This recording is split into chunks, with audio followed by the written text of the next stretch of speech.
بسم الله الرحمن الرحیم. زما نوم سبحان الله د خانزر زوی د ننګرهار ولایت شینوار ولسوالۍ اوسېدونکی یم او د امام اعظم ابو حنیفه رحمه الله په سیالۍ کې مې درېیم مقام ترلاسه کړ. همدارنګه د دغه سیالۍ د مشر څخه چې کوم د کلمات ادارې لخوا واخیستل شوه، ډېر شفافیت پکې موجود و. الله جل جلاله د نورو سیالیو توفیق هم درته ورکړه او د ده زموږ هیله هم دا ده چې نورې سیالۍ موږ ته په دې په لاره باندې واچوي. اخره کې ځوانانو ته پیغام لرم هغوی دا چې باید مطالعه وکړي، زیات وخت چې دی د موبایل په ځای باندې مطالعې ته ورکړي، ځکه زیاتره خلک چې دی زموږ ستاسو اوس وخت کې چې دی په موبایل باندې مصروفه دي. د موبایل په ځای چې دی مطالعې ته وخت ورکوي او خپل راتلونکی چې دی په مطالعې باندې وکړي. السلام علیکم ورحمة. زما نوم نثار احمد دی، د پلار نوم یې عبدالرحیم دی. امام اعظم د سیرت د سیالۍ یو ګډونوال یم او په دې سیالۍ کې ما دویم مقام ترلاسه شوی. زه منندوی یم د کلمات علمي او تحقیقاتي ادارې څخه چې داسې یوه سیالۍ یې په لاره اچولې وه.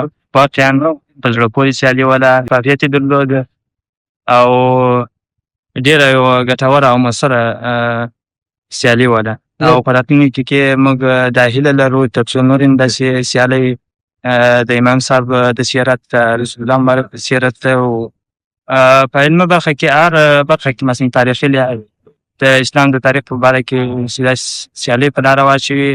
دا زموږ د ځوانانو لپاره، د ځوانانو د فکري روزنې لپاره یو ډېر مؤثره او ګټوره لاره ده. بسم الله الرحمن الرحیم. نوم مې وزارت دی د ننګرهار ولایت د مومندرې ولسوالۍ څخه. د کلمات د علمي او تحقیقاتي ادارې لخوا د امام ابو حنیفه د مناقبو په اړه یوه سیالۍ په لاره اچول شوې وه. نو د هغې سمري ته موږ راغلي وو. الحمدلله زه چې دی اول نمره شومه په دې کې. نو زه ډېر زیات خوشحاله یم او د نورو ځوانانو څخه مې هیله همدا ده چې په راتلونکي کې د نورو کارونو تر څنګ مطالعې ته ډېر کار وکړي او د فضیل او وصیتو نه ځان وساتي. دا چې موږ سیالۍ کې ګډون کړی، سیالۍ ته رالو نو ډېره بانظمه او ډېره ښایسته سیالي وه. دومره نظم و چې هېڅ ما اوسه پورې داسې نظم په کومه بلې سیالۍ کې نه و لیدلی.